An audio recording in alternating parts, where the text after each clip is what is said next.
अरे ये इतना सवेरे सवेरे कहाँ चल दलू मैडम जी? दिखात नहीं खे, नहाए जा रहल बानी। अच्छा बुझाता अब नींद में बाड़ू हनु, ऐसे तो के लौकत नहीं खे कि हम नहाए जात बानी। अरे नींद में हम ना मैडम, नींद में ता तू बाड़ू। अब चला हटा, हमार कपार पे सवार मत होखा, हमरा के नहाए के बाद देर होखता। नहाए तो पहले हम ही, और ज्यादा ना टाइम पास मत कर, बुझलू? चलो हटा यहाँ से। त तू मैडम ना कान खोल के सुन ला, पहले हम आइल बानी त नहाए तो पहले हम ही, और अगर ढेर पटर पटर करबू ना तो अहिजा केहू झगड़ा छुड़ावे वाला भी नहीं खे। अच्छा तो धमकावत आरू? हाँ धमकावत आनी, का करबू? का करे? ऐसा ढंग से नहवाइब ना कि जिंदगी भर नहाइला भुला जाएगी। ढेर बोला मत, वरना साबुन और शैम्पू लगा के ऐसा मारे ना कि जिंदगी भर नहाए के भूल जाइबू। हाँ? अच्छा हाँ तो नहा के दिखाओ। देखा पहले नहाए तो हम ही। अरे हम कहता नहीं पहले हम नहाए, हम कहता नहीं पहले हम नहाए। सुना बड़ हम बानी, पहले हम नहाए। छोटकी बड़ हम बानी, भले हम छोट बानी, उससे का भाई? पहले हम नहाए, पहले हम नहाए, पहले हम नहाए। दिखाता नहीं ना, पहले हम नहाए, पहले हम नहाए, पहले छोड़, पहले हम नहाए, हम नहाए, छोड़, पहले हम नहाए।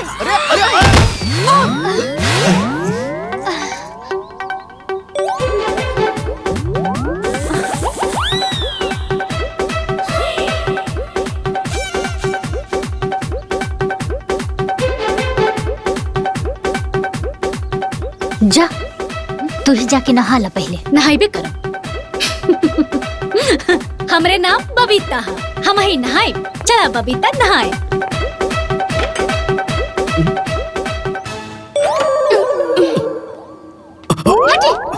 एगो कम रहे कि दूधू को लेके आ गई बड़ी। ए भैया चला, छोड़ा जाते चला। काजी बड़ा बखान करत रहनी हा कि देखिया ऐसन चुन के पत्ता उतारब पूरा गांव जोर देखत रही। यह नमूना बतार पताओ के हैं? अरे हम तो ठीके ठूक ले आयल रहनी। हाँ। बाकी हमरा का मालूम के दिमाग से हल्लुक बाड़ी। अच्छा दिमाग से हल्लुक बड़ी हैं? हाँ। अबले ना ये पूरा परिवार झगड़ा रगड़ा देखले बड़ी, और जब ये गांव जोर देखे नु ये जन बनल इज्जत बा ना, कुल चक्की में पिसा के धरल के धरल रह जाए। अरे माई देखे में तो ठीक ठाक लागत रहा सन। हाँ आ दहेजो देवेला तैयार रहला सन। चुप। अरे हम तो यही सोचत रहनी कि दहेज से ट्रैक्टर के सारा किस्त भरा जाई। अरे बाबूजी किस्त आधा हो जाई, लेकिन जब से वो दोनों के झगड़ा करते देखले बानी, हम तो खाली यही सोचता कि हम दोनों भाई के का हुई। हे भाई अरे हमरा का मालूम रहे, ढोल में बोल बा। हाँ।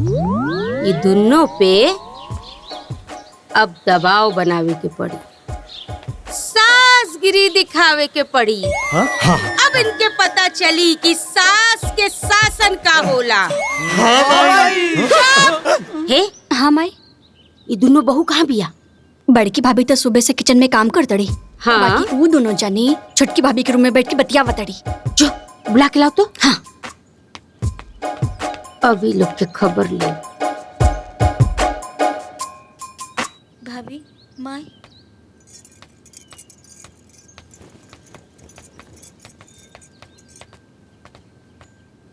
का हो तू दोनों यही गुण सहूर सीख के आइल बाड़ू हैं कि बड़की जेठानी किचन में काम करत बिया और तू दोनों बैठ के आराम फरमा रहल बाड़ू। ये ठीक बात बा? अरे निर्मला। जी माँ जी। ये दोनों के कुछो सिखाओ, ससुराल में कैसे रहल जाला ई कुल सिखाओ, न तो हमके सिखावे के पड़ी। जी माँ जी। अरे का जी माँ जी बोलत रहले? जो तोरा से कुछ ना हो, ये झाड़ू उठाओ और पूरा घर में झाड़ू लगाओ। अबले घर में झाड़ू नहीं खेलागल। जो जी।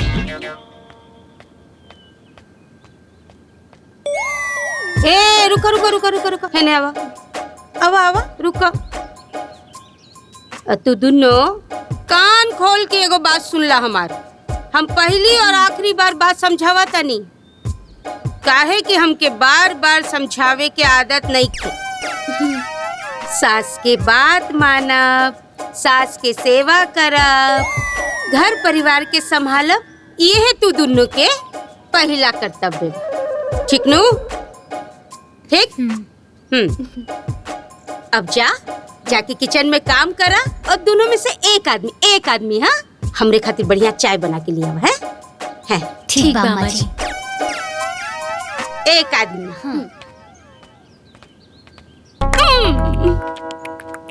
ओ भाई मजा चल चला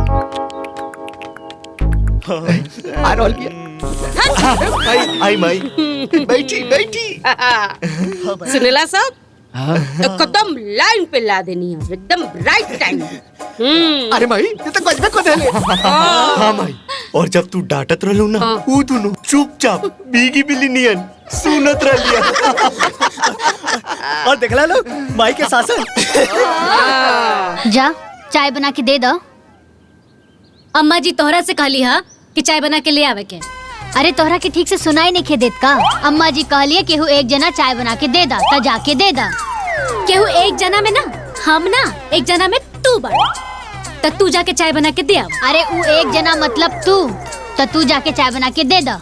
तू जाके चाय बना के दे आवा बुझलू। छोटकी हर बात पे बहस करल जरूरी बा का? हाँ अरे जब कहा तानी कि चाय बना के दे दा तो जाके दे दा ना। हम कहा तनी हमरा के ढेर डांटल मत करा। चाय बना के तू ले जाके दे आवा। हम ना जाई। ना मनबू हमार बात ना जाई। अरे त ई रहल चीनी, हाँ त ई रहल चाय पत्ती, ई रहल चायदान, हाँ ई रहल दूध।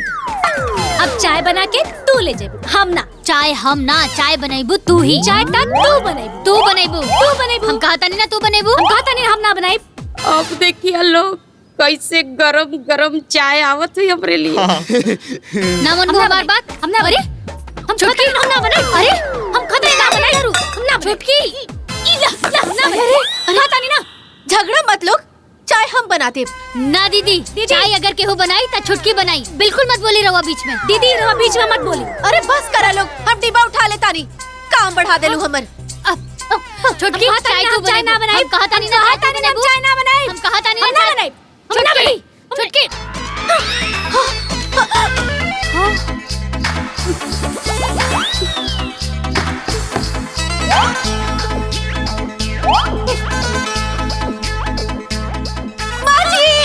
चाय बन गई। आ रहल बा।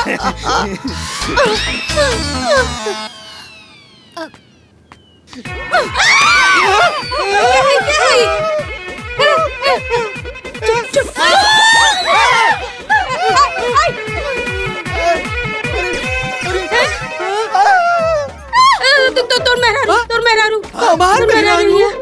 हम राहुल बड़पुतो। ए पगली चुप चुप। के कैले भाई काम? समधे जी प्रणाम। अरे अरे अरे प्रणाम। अचानक समधी जी घर में सब ठीक बा? हाँ सब ठीक बा। वो कहा कि कविता बबिता खातिर साड़ी ले आयल है। अच्छा अच्छा आई चली। तू जो जाके नहा धो। भैला समधन जी प्रणाम। नमस्कार समधी जी, खुश बड़ा रहो, सही खुश समय रहो। पे आयल बानी। प्रणाम बाबूजी। समधे जी ये सब का? अरे हम बतावतनी ना। आई अपने आंखें से देख लिया। आई आई आई आई हमरे संग आई आई आई आई चप्पल उतार दी। आई हो दादा। आई समझी जी आई जाई। हम त समझा समझा के थक गइल बानी। अब रहुआ आ गइल बानी, रहुए अपन दोनों बिटिया के समझाई। अरे जब देखा चूहा बिल्ली जैसन लड़त रहे। अब जाई रोए समझाई।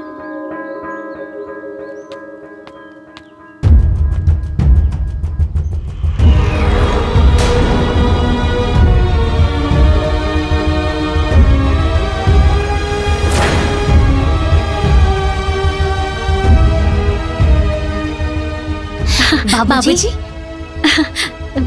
गुलाम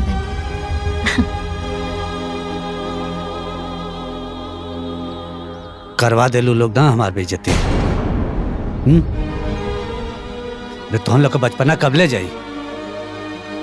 ई मायका ना है, ससुराल है। आ ससुराल में बहुत अदब लिहाज से रह पड़ेला। हम जाते हैं, दोबारा शिकायत का मौका ना मिलक चाहिए। जी बाबूजी।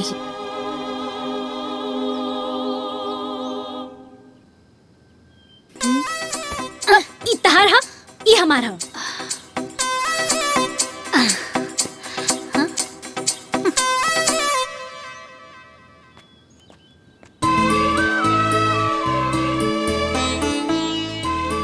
समधन जी, हम चलत आने। प्रणाम। प्रणाम बाबूजी।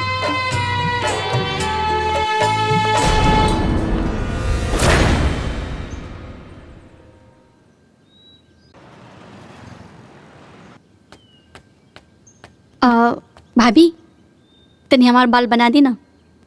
कहा बबनी जी, एगो हमें भौजाई बानी का राउर राउर राउर भी भौजाई बाड़ी, जाई ओखनी से करवा ली। अच्छा अच्छा ठीक बा, जाना कविता बबीता केहू से बंधवाला।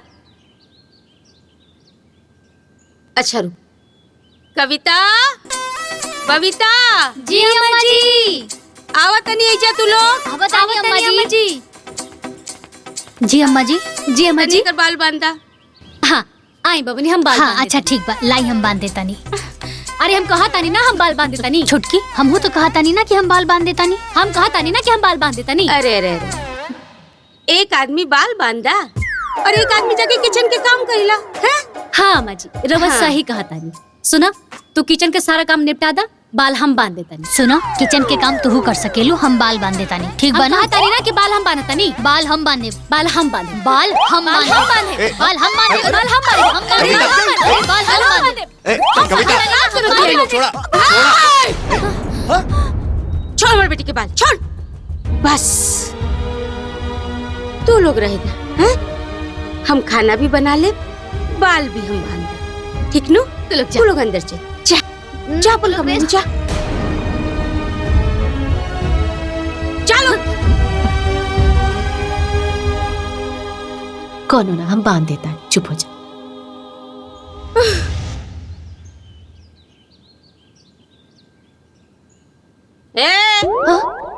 हाथ में जोर नहीं थे हैं? खा लेते एगो थरिया, जोर से दबाओ। राउर शासन ना खाली हमरे पर चलेला, ओखनी पे ना। देखी ना, दिन भर झगड़ा करत रहेली सर, अपन मनमानी करेली सर, तब तक हुआ कुछो न कहेनी। प्रिया। हाँ माई। जाके सलेशवा और रत्नेशवा के बुला के लाओ। हाँ तबा ना बुलाइले बानी नू।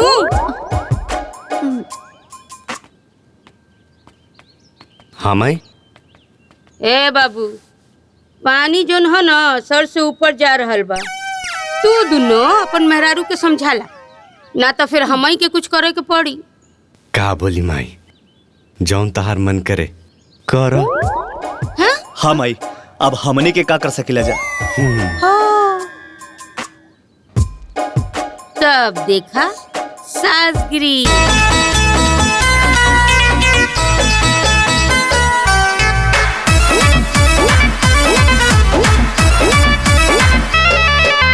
अंगूरी पे पूरा घर के नचाए, बताले नहीं केहू के डाले। अरे अंगूरी पे पूरा घर के नचाए, बताले नहीं केहू के डाले। सासू के शासन चलीता, हाँ सासू के शासन चलीता, पूरा घर के सिंहासन हिली। सासू के शासन चलीता, पूरा घर के सिंहासन हिली। सासू के शासन चलीता, जब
समझे। ये सब रोज रोज के नौटंकी देख के ना दिमाग खराब हो रहा है। अरे माई दिमाग खराब के तो छोड़, अब तो दिमाग के दही हो रहल बा। जौन दहेज के पैसा के वादा कइले रहलन अभी ले कोनो कराता पता बा? हाँ माई, कम से कम दहेज के पैसा मिल गई होत तो ट्रैक्टर के पैसा चुका देते। का ना सोच ले रहने कि दहेज के सामान आई, प्रिया के वही सामान के दहेज दे के विदा कर दे, बाकी ना। अरे रत्नेश्वर, हाँ? जाके अपन मेहरारू से बात कर कि दहेज के सामान कब ले आई। हे माई, अभी सब बात करे बदे हम ना जाओ। हाँ? जाके तो ही लोग बात करा। हाय देखिए, केहू बातें ना करी तो कुछ होकबो ना करी। उफ, बाप रे बाप, कितना गर्मी लगता। आह,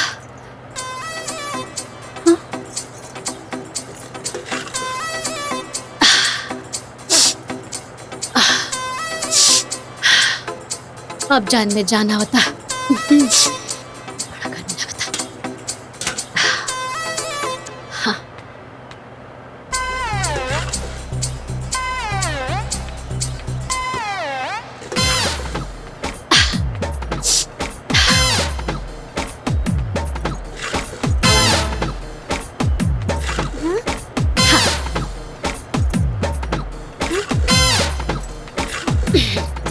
हे, ई का हो रहल बा? देखी ना अम्मा जी, हाँ। हम बैठ के पंखा के हवा खात रहनी। हाँ, दीदी अपना और घुमा ले लिया। तो ठीक है ना। हाँ, वो अपन दहेज में पंखा लेके आयल बिया ता हवा खा रहल बिया। तू अपन पंखा दहेज में मंगवावा, हवा खा। वैसे भी तोहर बाप वादा करके आज ले दहेज ना भिजवेलन। देखिए अम्मा जी, हाँ, रघु हमरा माई बाबूजी पर मत जाए। अच्छा, अगर वो लोग बड़ा इज्जतदार बाड़े सन तो बोलना था अपन बाप के कि बकाया दहेज भेज दे।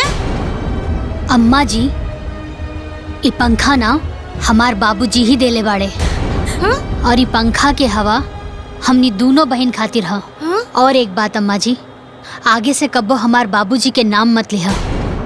हमनी दोनों बहन बटल नहीं खींचा। हमनी दोनों बहन बाटल नहीं खी और ना केहू बांट सकेला। चुप हो जा छुटकी, बैठा।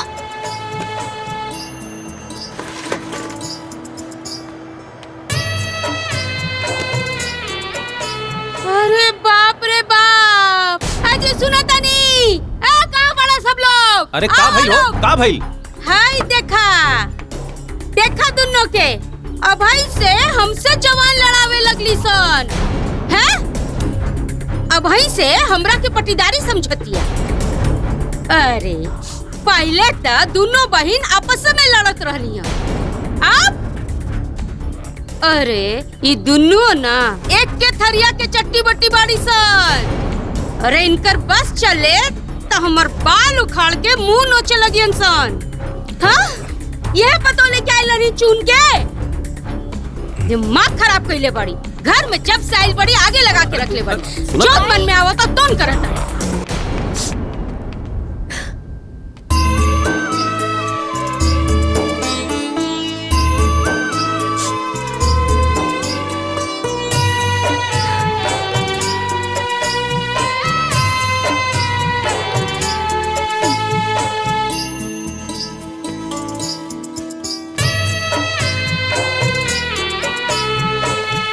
एकनी के साथ का कल जाए?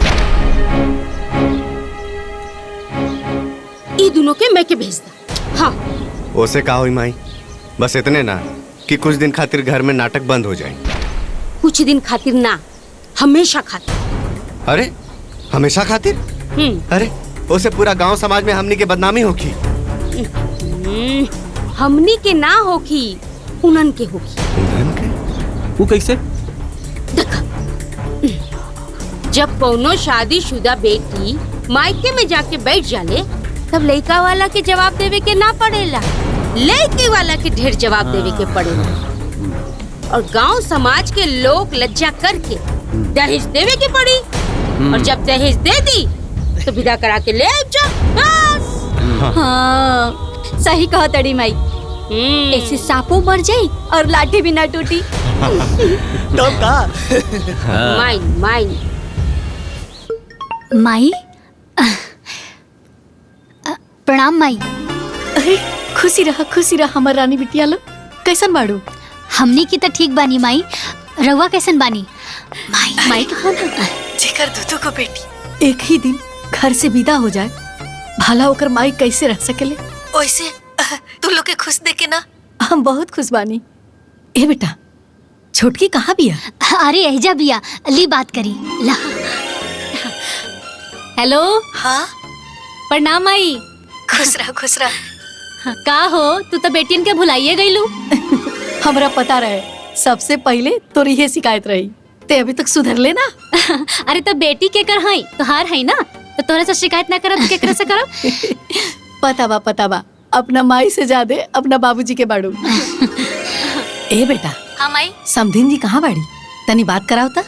अच्छा लाइने पर रहा, बात कराओ तनी। वहाँ के बहरिया बैठल बानी। हाँ। अब अम्मा जी माई के फोन है, रवा से बात करे के कहा था। हाँ दादा लाओ।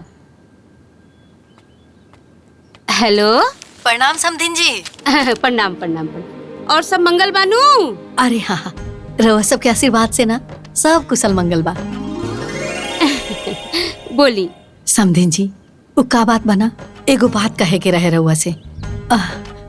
रउआ ना तनी बेटिन सबके विदा कर देती, बड़ी देखे के मन करता। हाँ तो ठीक है नु बा, तो एक के जन के कि दोनों के? समधिन जी रउआ जौन उचित समझी वैसे दोनों को भेज देती तो बहुत ही अच्छा रही। अरे हम मजाक करत रहनिया। आप एगो काम करी, समधी जी के कहीं कि आके ले आ जाए। ठीक बा। प्रणाम समधिन जी। हाँ प्रणाम। का शैलेश रत्नेश का करी, भेज दी दोनों के?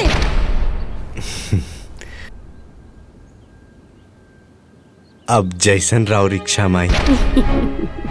ठीक बा, जाए की तैयारी कर लो। ठीक बा अम्मा जी। एला तू दोनों भी जा, मदद करा। जी माई। ठीक बा माई। माई माई देखा दीदी आ गईली। माई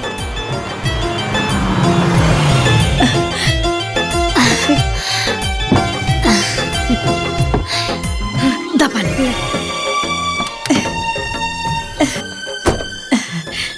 बड़ा खुशी हो रहा बा। नगीना ला एकरा के पेड़ में डाल दे। माई माई गोड़ लागत। ठीक पड़ू न? हम बढ़िया बनी, तू कैसन बाड़ू? हाँ ठीक बानी। प्रणाम माई। अरे खुश और रह। भौजी कैसन बाड़ू? एकदम बढ़िया। कैसन बाड़ू माई? बढ़िया बानी। हाँ अरे कब तक बिटिया? हाँ। अरे कैसे बारू तू लोग? अरे ससुराल में कोनो दिक्कत परेशानी नहीं खेलू? अरे ना भैया, कौनो दिक्कत और कौनो परेशानी नहीं के। हाँ भैया, दिक्कत और परेशानी होई तो तारा के बतावल जाई ना। अरे ब्याह तो तू ही करवले हुआ ना। हाँ मेहमान थोड़ी है। बबली लोग चाय पी ली लोग। हाँ ली। अरे हे यारो ली दे। माई। अरे हम पियब चाय। अल्लाह ला अल्लाह। लो। हाँ दे। हाँ और बबली लोग कैसन बा ससुरा के हाल समाचार? सब बढ़िया बा भौजी, तू अपन सुना। हाँ। अरे हम एकदम बढ़िया बानी। घर के बिटिया अगर ससुरा में खुश होखे तो हर माई बाबूजी खातिर कतना खुशी के बात होकेला। पिया लोग चाय कैसन बनल बा हमरा हाथ के चाय बताओ तो तनी। अरे भौजी ये तो हमनी के बहुते याद आवत रहा। हमरा के तो देसी मुर्गा के खुशबू आवत है। एकदम ठीक कहा तरुए नगीना। अपना बेटी सबके खुश देख के ना हमार करेजा जुड़ा गई। अरे हमरा तो बड़ी डर लागत रहल ह कहीं बियाह के बाद इस सब ससुराल में जाके लड़े ना लागसन। अरे भौजी थोड़ा सरक गइल ह। लागता ससुरा के लोग बड़ा याद करता। तू हूँ ना भौजी। तो याद ना करी का, हमनी के बहने ऐसन बानी जा। और लागता सुधर गइल बा लोग। हरि प्रसाद, ए हरि प्रसाद, आवत बा हूँ। माई। के आइल बा? अरे किशोरी बाबू आए बैठी चाय पानी की ई व्यवस्था कुल के कर। जरूरत नहीं खे। अरे लड़की के बियाह भइल साल भर हो गए और अभी ले तू पैसा लौटावे के नाम नहीं खेलेत पड़ा। किशोरी भाई हम बहुत दिक्कत में बानी, हमार मजबूरी समझे, हम आपका एक एक पैसा चुका दे। अरे तो तू हमार मजबूरी समझे के कोशिश करा। एको बात ध्यान से सुन ला हरि प्रसाद, इज्जत से हमार पैसा लौटा दा और नहीं तो ठीक ना होखी, बुझला? ठीक बा।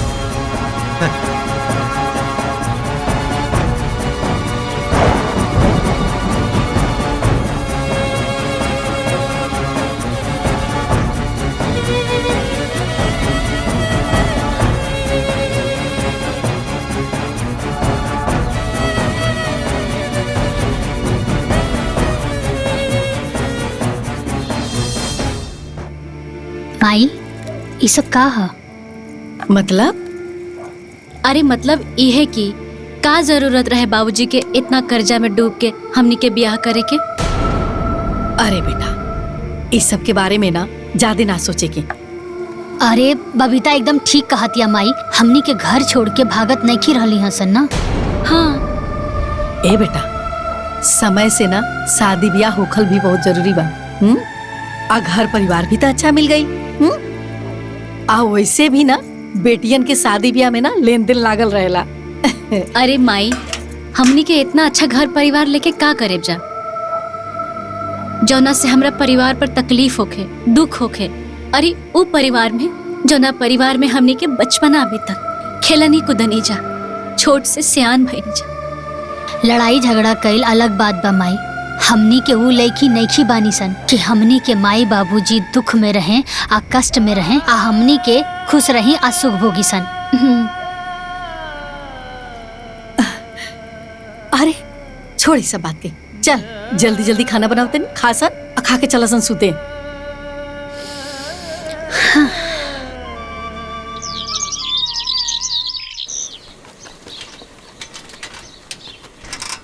अरे बाबूजी हाँ बेटा। केने जाता नी? बेटा वो मुरली के घरे और जाता नहीं। लाई गमछा दी, इतना गंदा गमछा लेके गाँव में जाइब।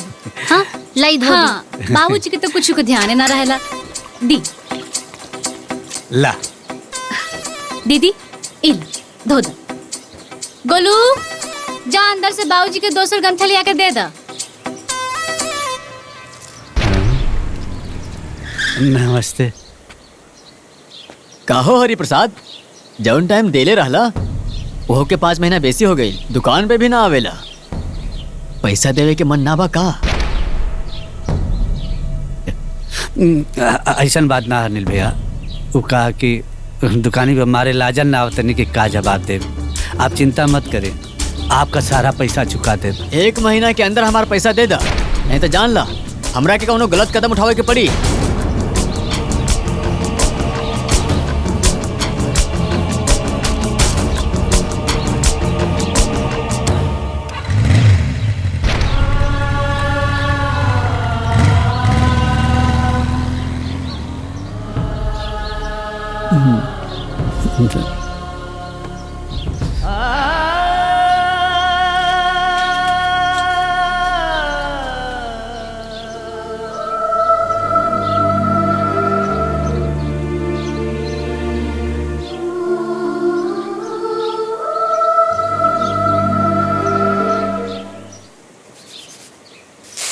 बाबूजी रवा छोड़ दी, हम कर देते। वह रखा बबीता बेटी, बबीता बेटी। हाँ बाबूजी। तू लोग अंदर जा।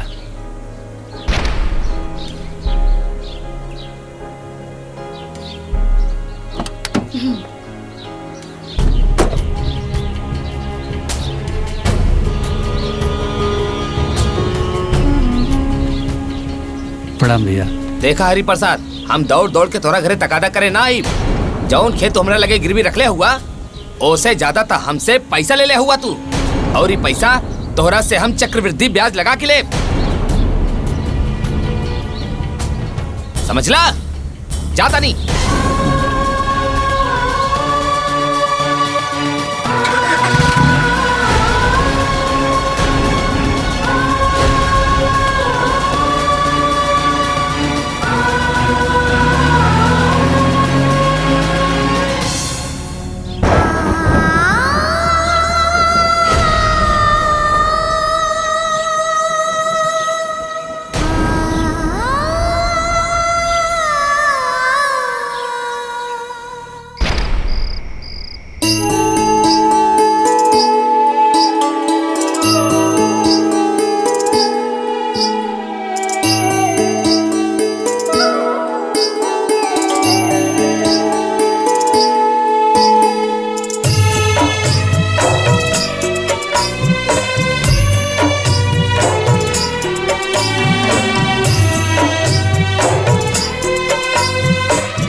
बेचला घर दुआर।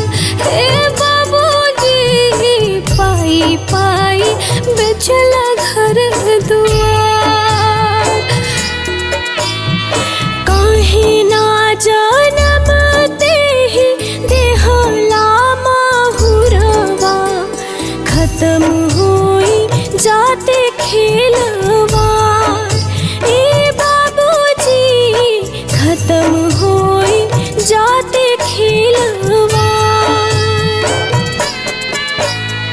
आपन सारी खुशी हमनी के खुशी खातिर कई दिहला सब कुछ निसार। ए बाबूजी कई दिहला सब कुछ निसार।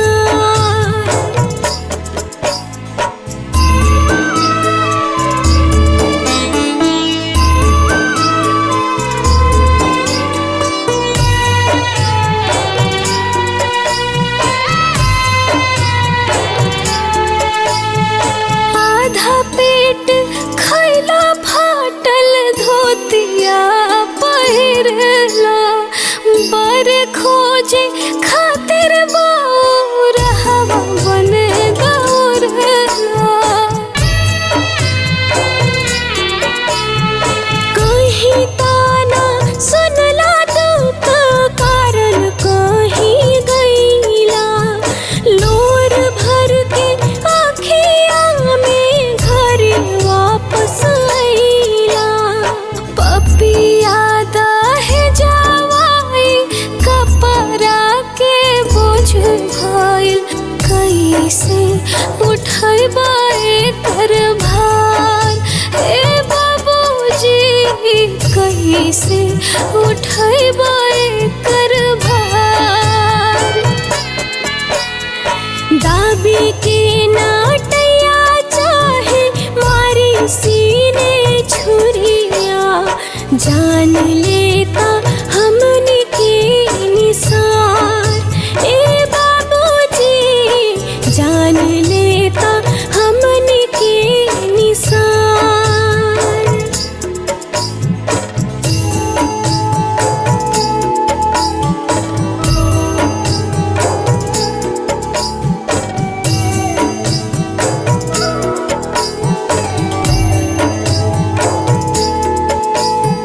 कोने कोने जाए के झुकवला मोरिया, घोड़ावा पे रख देला अपन पगरिया। सिकड़ी हार अंगूठी दिहला नाई नाई तीन की, दहेजवा चुकावला तू पाई पाई गिन के। लेवे वालन के सोझ मुहवा ना भइल, दिहल भइल सब कुछ बेकार। ए बाबूजी दिहल भइल सब कुछ बेकार। ए हो भगवान सब कुछ दिहाई दुनिया में, बेटी जन्म दिहा ना करतार। ए बाबूजी बेटी जन्म दिहा ना करतार।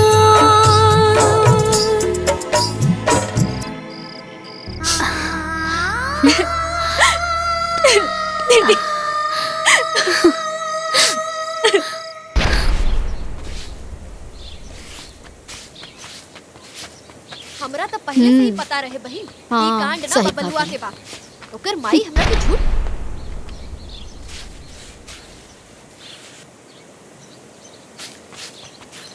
का ए बबुनी नैहा के सब धन खाइए के जेबू लोग का। अरे भौजी, जब तक माई बाबूजी बाड़े तब तक खा लेबे दा। पता ना तो लोग के राज में खाहू के मिले की नहीं। आई देखा और का भौजी, अगर तहरा जैसन भौजी रही ना तो अनाज खाए के तो दूर, तू लोग ना हमनी के हाल चाल भी ना लेबू। जा तू लोग बहुत बड़का ज्ञानी बाड़ू लोग, गोड़ लागतानी। हमनियों के भी गोड़ लागतानी। चलो लोग हो। हाँ चल। अरे ढेर मत मटका, आराम से जाए भौजी। ठीक कालू, ऐसे ही मटकत रहेली। अरे मजाके में ही सही, लेकिन नगीना तो एकदम साचे कह लिया। आज मजाक कैली, कल गांव के लोग यही सब सोचे लगी तो का हुई। बात तो सही है कद बाड़ू, केकर केकर जवाब देहल विचार करे वाली बात बा। अब कविता बबिता के ससुराल वाले भी विदाई ना करा होता ना, कुछ समझ में नहीं आवत। रहो एकदम सही कहता नहीं, हमरो कुछ अच्छा नहीं के लागत। ये सब जब से आइल बड़ी सन, ओई जैसे ना के हुई सबसे मिले आइल बा और ना के फोन आइल बा। एक काम करी ना, रहुए तनी उन लोग के फोन लगाई समदिन जी के, तनी हाल चाल ली। ठीक कथा।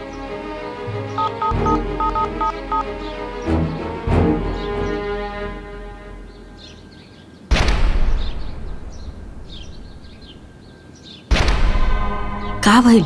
फोन में ना उठाता। अरे इन्हें उन्हें फोन हुई, एक बार तनी और लगा के देखी।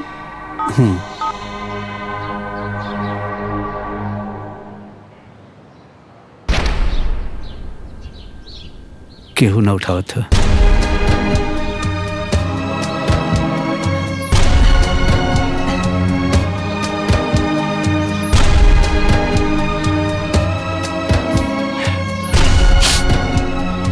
कविता, ए बबीता, तनी हेने वालो आवा।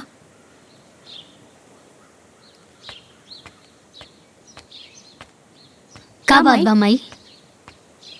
तो हम लोग के ससुराल से केहू के फोन आइल है? ना माई, अभी ले केहू के फोन तो नहीं खे आइल। बबीता, हाँ तारा दामाद जी से बात होत भइल है? आ कोनो हालचाल? ना माई, एक दो बार फोन कैले रहनी है, लेकिन केहू उठावल है ना। दोबारा करी का? अरे कुछ ना, ए सुना ना, एक बार ना तू दोनों जानी दामाद जी से बात होत कर ला। ठीक बा। हाल चाल लेला।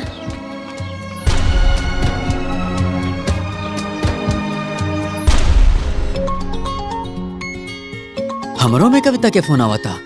खबरदार जे फोन उठे लेता।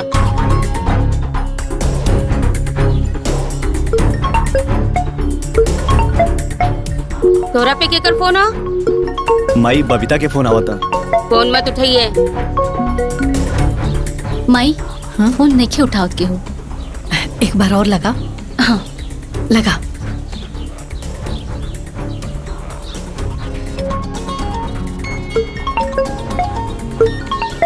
ना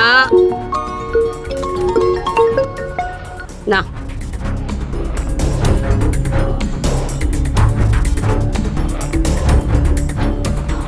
केहू फोन नहीं के उठावत। हाँ माई, हमरो क्यों फोन नहीं के उठावत? अच्छा जायदा, चलो लोग, तू लोग अपन अपन काम करा, ठीक बा? जा चल।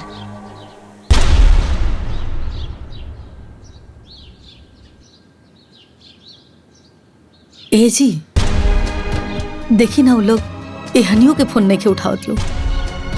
हमार मन बड़ी घबरा रहल बची। रे वो एक काम करी ना, उस सबके ससुरा जाके पता तो करी कि बात का बा। बात का बा? दहेज के पूरा पैसा दा और अपन बेटियन के रहे सहे के सहूर सिखावा। समझे जी, हम दहेज का कुल पैसा दे दे। आज सुने हमारे बेटियन के तरफ से कोनो शिकायत ना मिली। अरे ये सब तो हम बहुत दिन से सुन रहल बानी।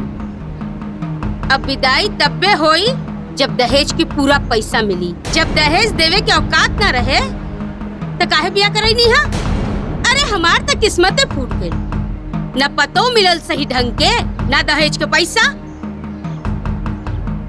अभी विदाई तब्बे होई जब पैसा मिली। समझे जी, ऐसा मत कर, राव हाथ जोड़ता नहीं। हमरे लेकिन के जिंदगी खराब हो जाए और हम कहीं मुंह दिखावे लख ना रहे। ए समधन जी, हमारे की कभी नहीं रही सर। उन्हन का असली घर ससुरारे होला ना। ई बात जोन है ना, पहले सोचे के चाहिए रहे समझी। बुझाइल? जब दहेज देवे के औकात नहीं थे तो बिया काहे करा लेला? ए समझी जी, हमरे दोनों बेटी के ताना सुने के मिली। हाँ, हम भीख मांगा तने अपने दोनों बेटी का विदा करा ली समझी जी।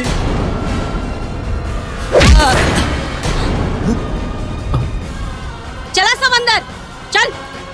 माई अरे चल। समझी जी।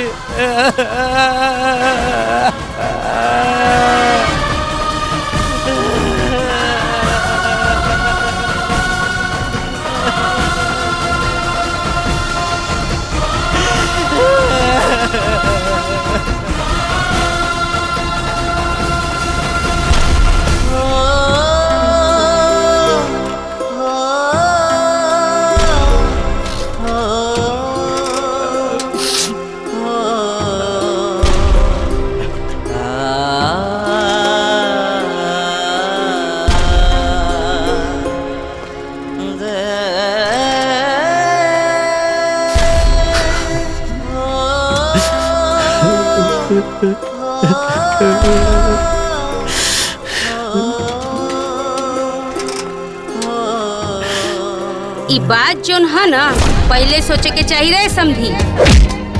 ना ना, ऐसे करे कैसे जाए? कौन मुंह दिखाई नहीं करके? हमके दहेज का जुगाड़ करेंगे पड़ी।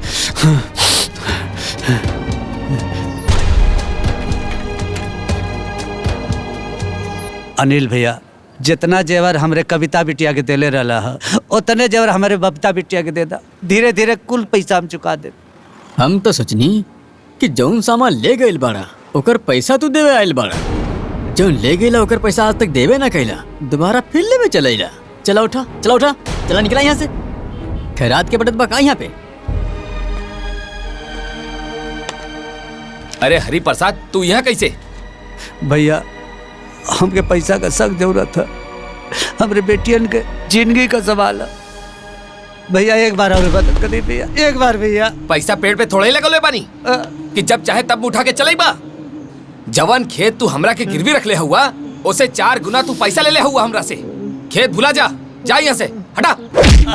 जब मन करे तब चल यहाँ पैसा लेवे। उठा जल्दी यहाँ से, हटा।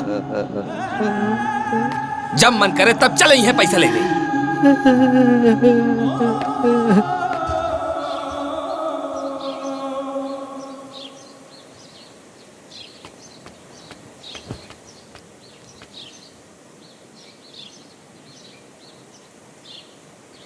माई, का बात बा? यहाँ काहे खड़ा बाड़ू? का बात बा? काहे परेशान लगत तारू? कुछ बात बा का? अरे देखा सना तोनी के बाबूजी तोहनी के ससुराल गइल बने और अभी तक ना आइलन। उनकर ही राह देखा तनी। अरे माई, ये में घबराए के कौन बात बा? आ जाइए ना। ला, बाबूजी के जोहत रहलू हो, अब बाबूजी आ गेलन। हाँ।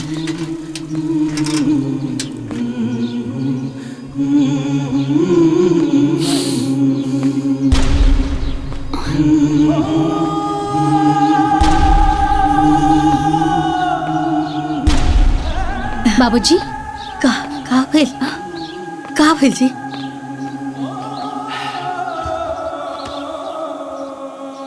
का भेल जी? कुछ कहल हलो लोग? हाँ हाँ, कह रहे कि कुछ दिन में विदाई करा ले। तो कोनो दिन बार तारीख तो बतैले हुई लोग? कह रहे कि 2-4 दिन में अच्छा दिन देख के विदाई करा ले।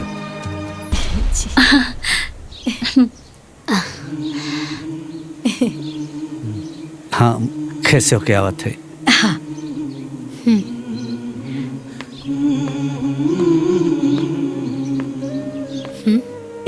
चल।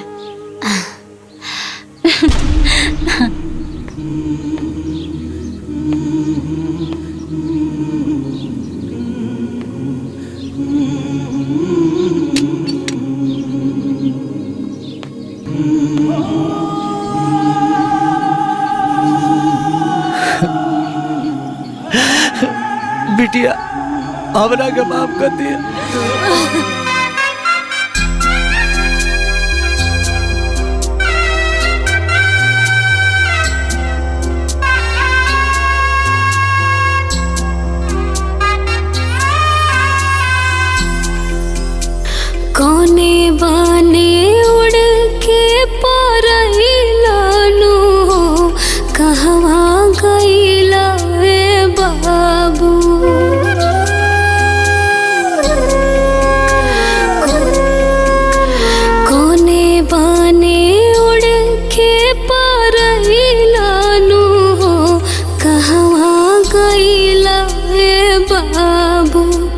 बिटियन के टुआ रे बनैलानु हो कहवा गईला हे बाबू बिटियन के टुआ रे बनैलानु हो कहवा गईला हे बाबू कोने घाटे हमहन के लागवालानु हो कहवा गईला हे बाबू बिटियन के टुआ रे बनैलानु हो कहवा गईला हे बाबू।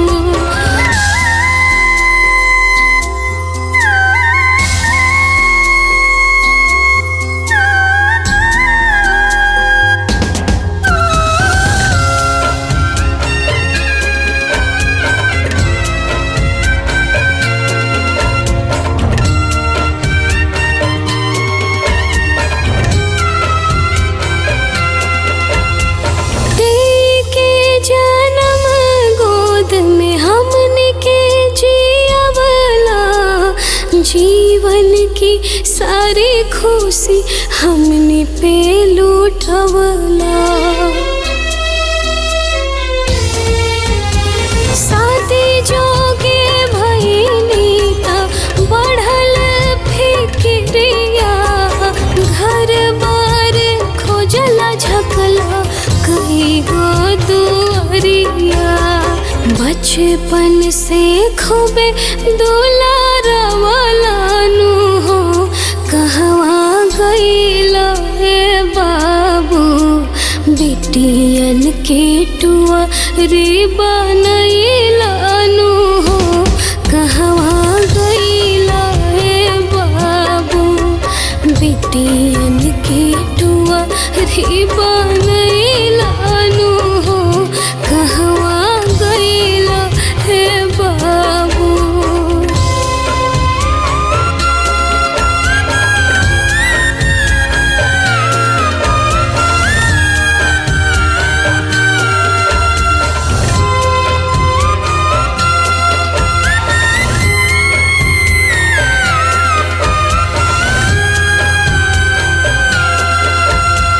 पाली होके गईला आज खवाने तू ठैया कैसे हरिया राय बाग की सूखल पतैया तू ही ता रहला एगो जिए के सहारावा जिंदगी में घेर लेहलस सगा रोनहरावा बेसहारा हम नीके कहिलानु हो कहवा गईला हे बाबू बिटियन के टुआ रे बनैलानु हो कहवा गईला हे बाबू बिटियन के टुआ रे बनैलानु हो कहवा गईला हे बाबू।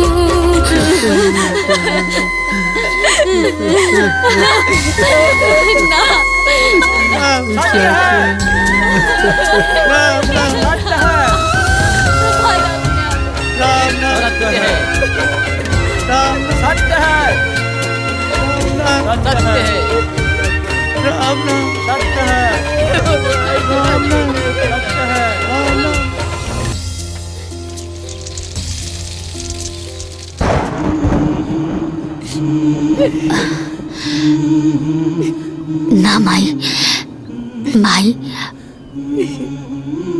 बाबूजी की आखिरी इच्छा हमनी दोनों बहन मिलकर पूरा करब जा। हाँ माई अपना घर के और ये अपना बाबूजी के मान सम्मान हमने के वापस जरूर ले आब जा माई। मत रो माई, देखिए एक दिन सब सही हो जाए, सब सही हो जाए माई। सही हो कि कतर बचल है कामा बेटा, अब तो सब तो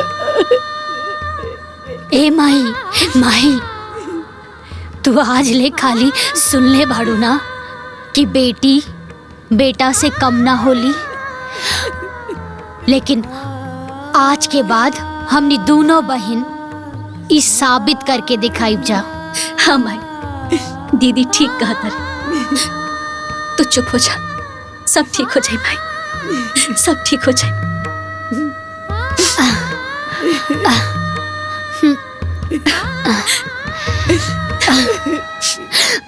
मैनेजर साहिबा, हमनी के 10 लाख के लोन चाहिए। अच्छा मिलता जाई, लेकिन तोहनी के लोन काहेला चाहिए? बिजनेस खातिर।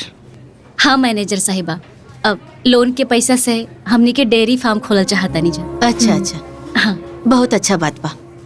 लोन तो मिल जाई, लेकिन बैंक के कुछ फॉर्मेलिटी बा, वो आप लोग के पूरा करे के पड़ी। अब हमनी के पूरा कर दे हम जा। जी वैसे मैनेजर साहिबा, कितना समय लागी पैसा मिले में? बस वही बैंक के नियम के अनुसार कुछ जांच पड़ताल हुई, ओकरे बाद जौन टाइम लागे फिर लोन मिल जाई। अच्छा ठीक बा मैनेजर साहिबा। ठीक बा मैनेजर साहिबा, नमस्ते। बहुत बहुत धन्यवाद।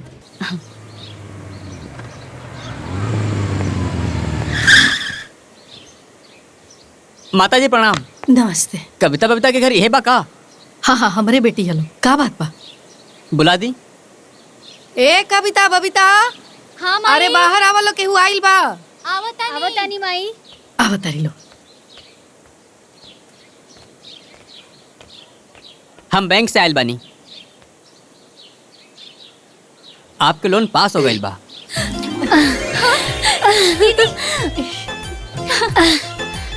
ई लिही सेंसर लेटर।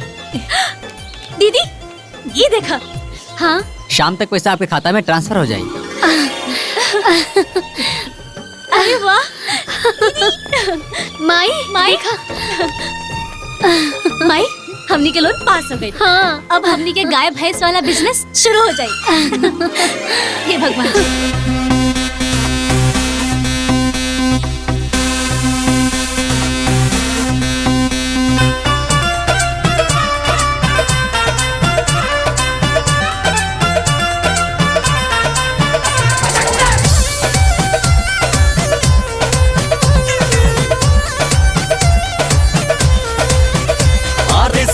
के संचार हऊ तुहरा में दम बा, हौसला तुहार केहू से तनिको ना कम बा।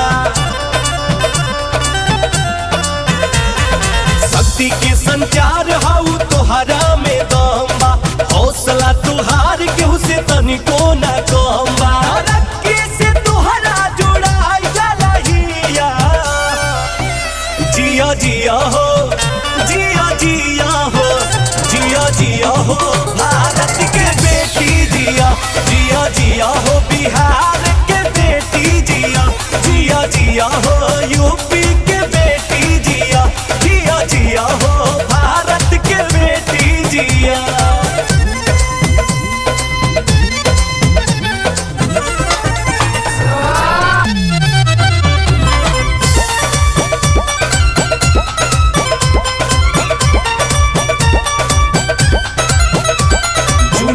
जब जागल रही दिल के अरमान में, फूल खिल जाई हो जरूर रेगिस्तान में।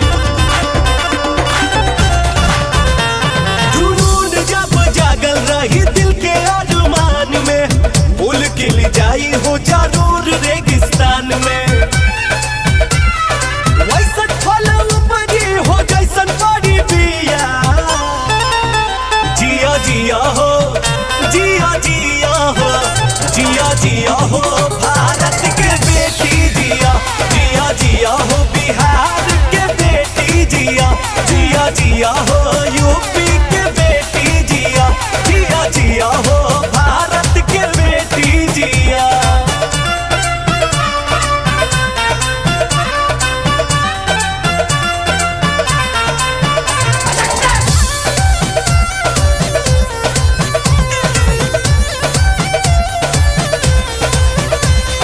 मेहनत से मोड़ दी हल जाला तकदीर के, दिनों दिन तरक्की होले कलम के लकीर से। ओ मेहनत से मोड़ दी हल जाला तक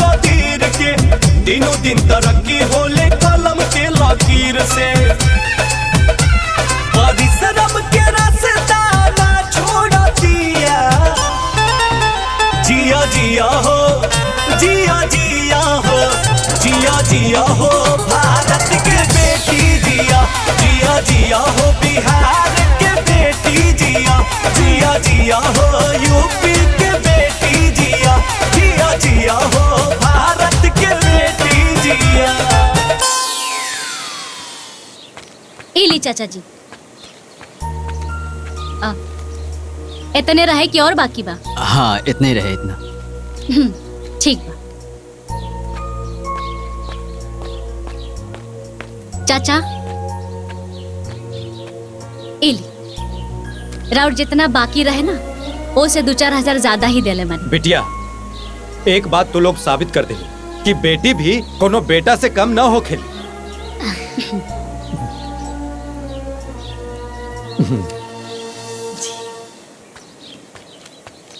चाचा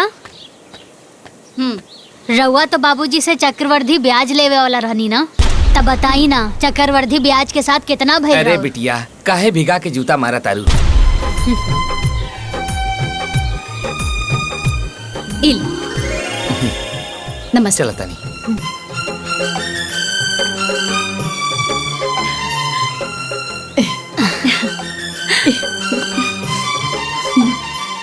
भाई जी प्रीति बिटिया देखा सुंदर बाड़ी, सुशील बाड़ी, हमारा तो बहुत पसंद बाड़ी। हमारा तरफ से रवा हाँ समझी बस। का बात बा बबनी जी, टमाटर जैसा लाल हो गई नी शर्म से। बाबूजी वो बैंक वाला अमित बाबू आओ तरन।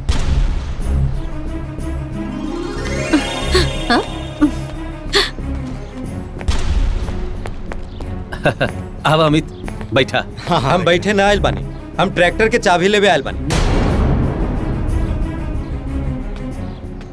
काहे कि 2-3 महीना से एक भी किस्त न जमा कैला।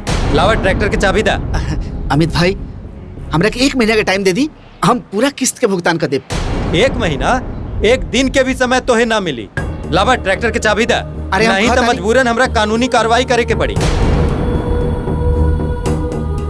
लावा ट्रैक्टर के चाबी दा। चाबी दे दा। लावा ला ले चला।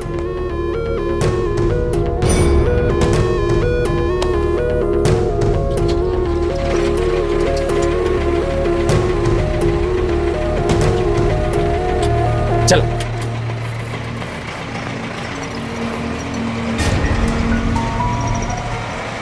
चला बेटा चला, ये घर में शादी नहीं करे के। अरे भाई साहब का भाई? अरे रवा बैंक के 3 महीना की किस्त नहीं के जमा करत बानी, हैं? हमके धन दहेज का देबा खा। चला बेटा। अरे सुनी तो चाचा रुका।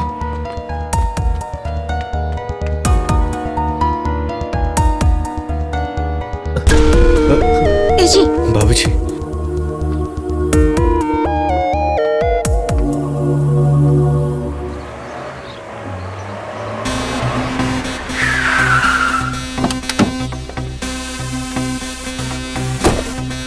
माई आवा आवा। माई ई देखा तुहार बेटियन के डेयरी फार्म।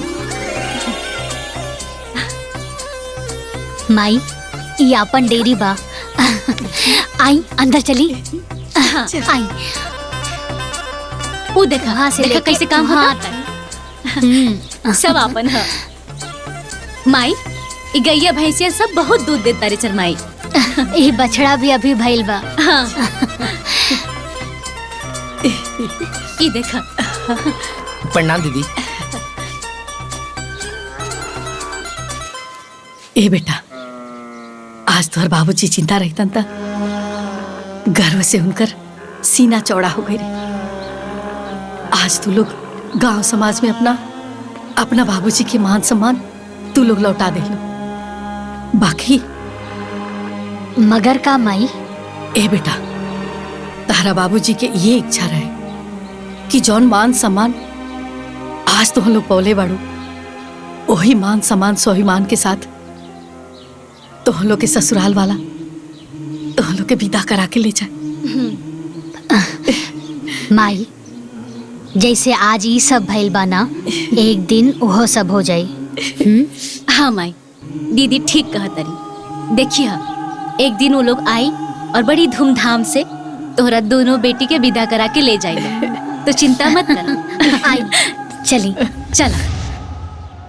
जे भी यहाँ आयल बा सब लोग ध्यान से सुनी।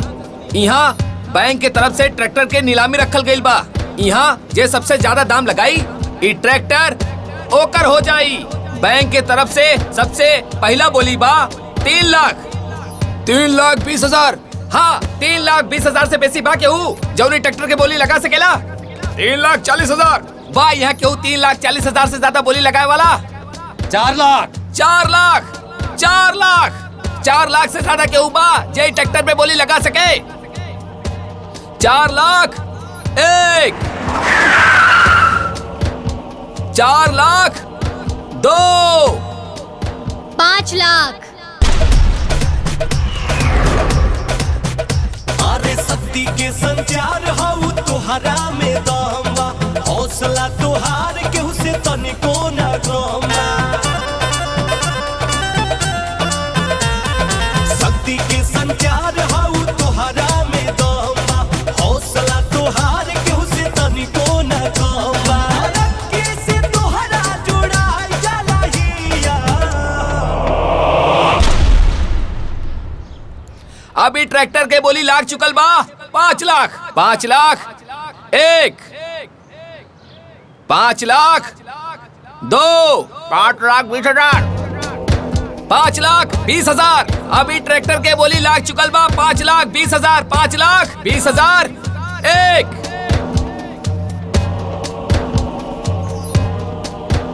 5,20,000 2, पूरा 6 लाख।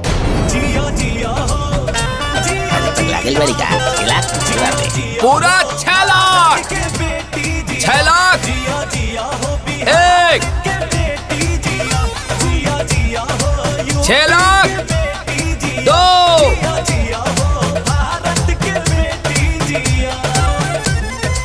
6 लाख 3। अभी ट्रैक्टर ई मैडम लोग के भइल। जुनून जब जागल रही दिल के अरमान में, फूल खिल जाई हो जरूर रेगिस्तान में। जुनून जब जागल रही दिल के अरमान में, फूल खिल जाई हो जरूर मैडम साइन करें। रेगिस्तान में। पता ना हमरे घर में केकर नजर लाग गई, बनल बनावल काम भी बिगड़ जात बा। तू सही कहत बाड़ू उमेश के माई। बिटिया के सगाई टूट गई, ट्रैक्टर दुआर से खिंचा के चल गई नीलामी के खातिर। अब तक गांव समाज में मुंह दिखावे के काबिल न रहनी।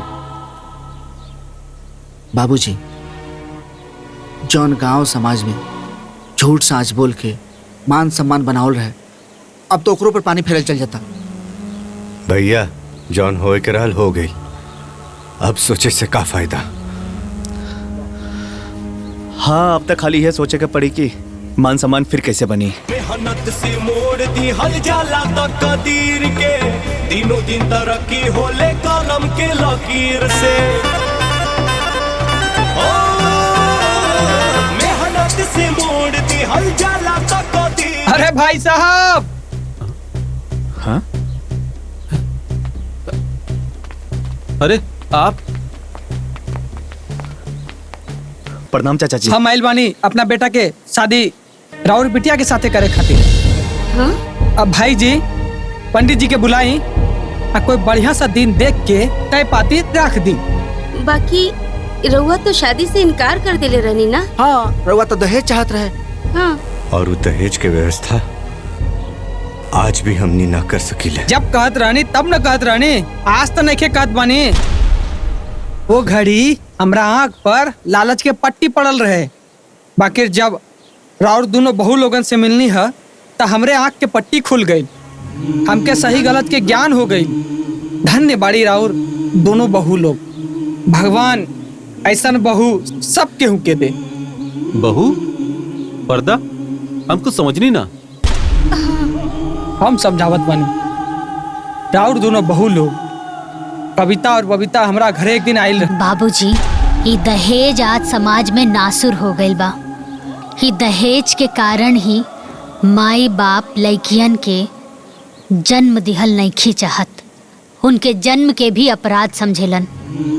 ही दहेज के कारण ही आज लइकियन के गर्भ में ही मारे जैसन अपराध हो रहल बा। हाँ बाबूजी, रउए सोची, जवन माई बाप अपना बेटी के बड़ा प्यार दुलार से पोस पाल के बड़ा करेला, रुपया खर्च करके पढ़ावेला लिखावेला, अच्छा संस्कार देला, और जब वही बेटी के लइका खोजी जाले दहेज के कारण, एगो बाप के दर दर भटके के पड़ेला। यहाँ तक कि लड़का वालन के पैर पर अपन पगड़ी तक रख देले। अपन जीवन की सारा कमाई दहेज में दे देले।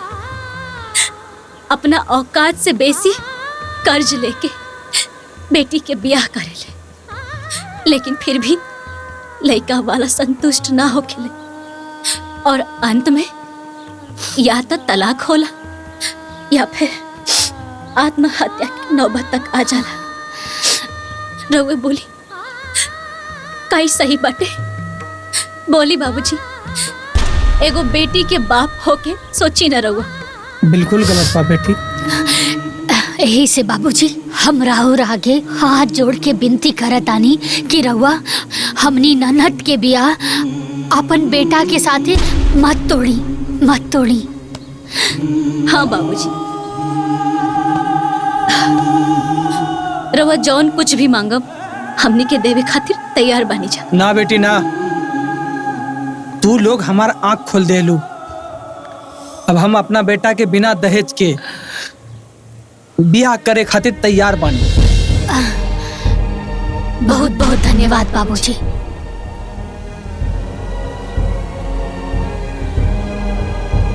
हमरा से अनजाने में जौन गलती भइल रहे ओकरा बदे हमरा के क्षमा कर दी। हम अपना बेटा के शादी राउर बिटिया से करे खातिर तैयार बानी। मेहनत से मोड़ दी हल जाला तक कदीर के। रवा लोग जाई तैयारी करी, हम हो चलत बानी। प्रणाम जी, प्रणाम प्रणाम।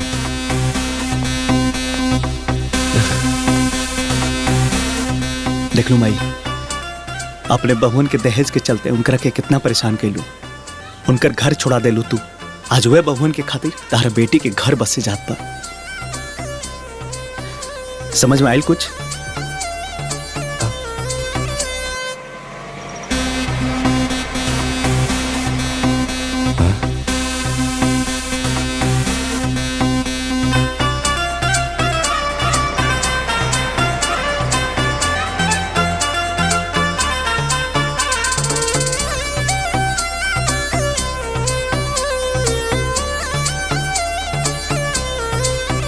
ये ट्रैक्टर तो बैंक वाला खींच के ले गए रहा है, लेकिन ये सब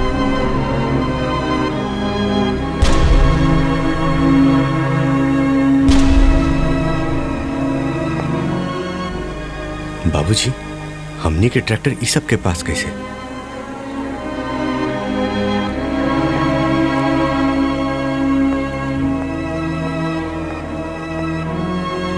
दे दो।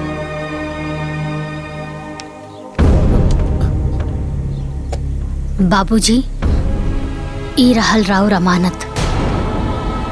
लेकिन बहू, ई ट्रैक्टर तो बैंक वाला लेके चल गई रहे नीलामी खातिर, तोहनी के कैसे मिल गई?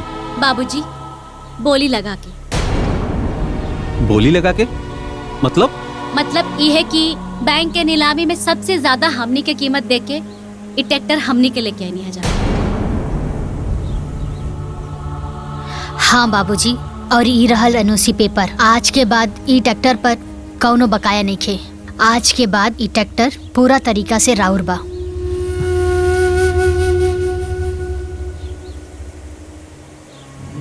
बहुत बढ़िया कैलू बहू, ई ट्रैक्टर छुड़ा के तू हमार मान सम्मान बचा ले लू, न तक गांव समाज में बड़ा बदनामी होखत। कैसे ना छोड़ाई दीजा बाबूजी, यह ट्रैक्टर के किस्त भरे खातिर तो हमार बाबूजी के जान चल गई और और मान सम्मान भी जात रहे। तब फिर ये ट्रैक्टर कैसे ना छोड़ाई जा। आज से ये ट्रैक्टर राउर भाई। दीदी चल। हाँ बाबूजी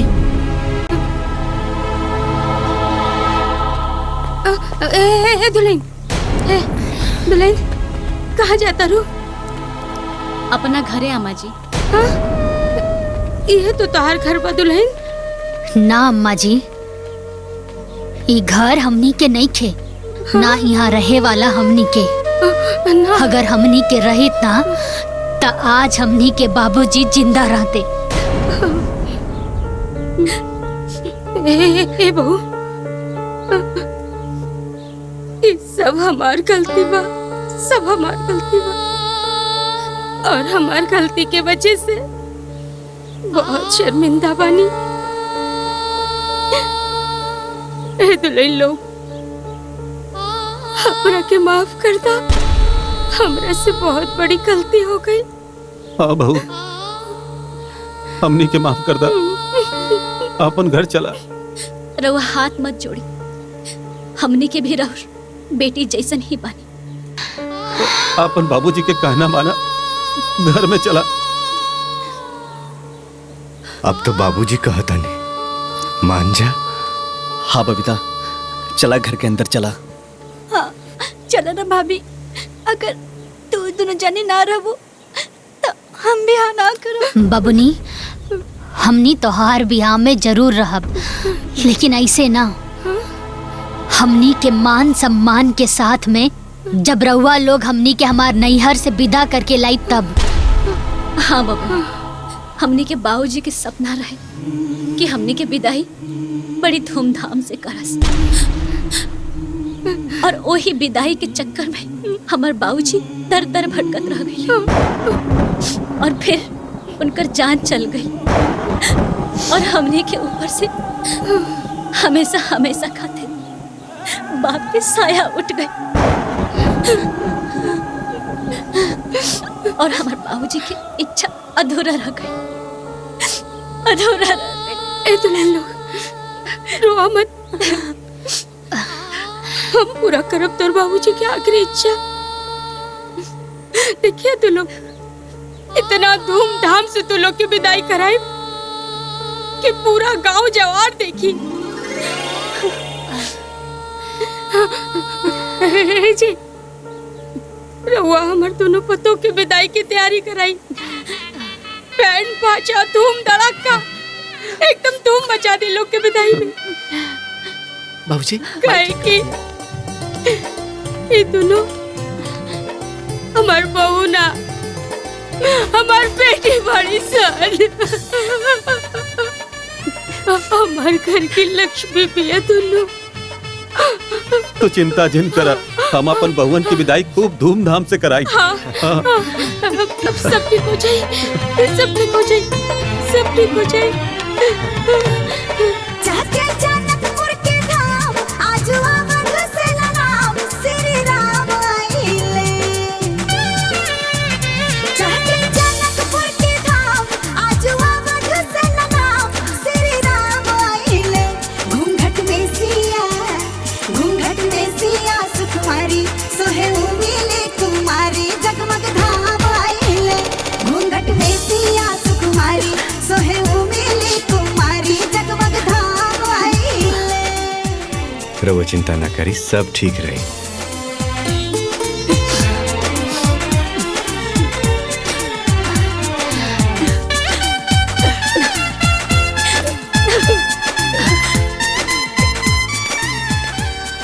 अपन ध्यान रखिए माई।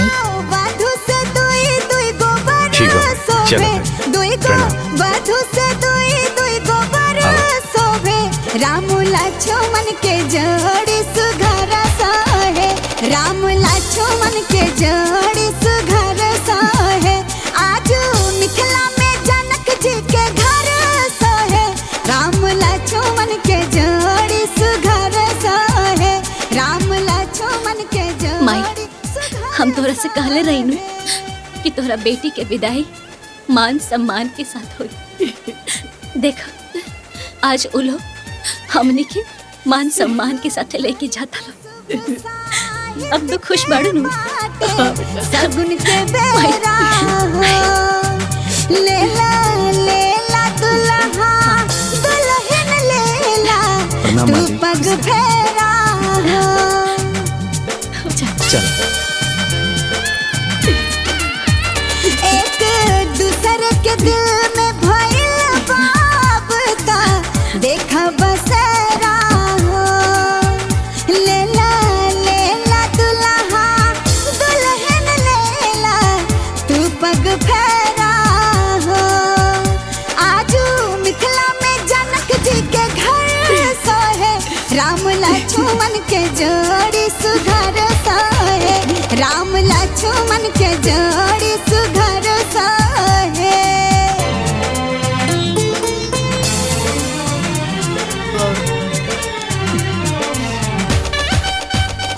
भगवान ऐसी सबकी बेटी देवी जी अपना माई बाप के हमेशा सर ऊंचा रखे।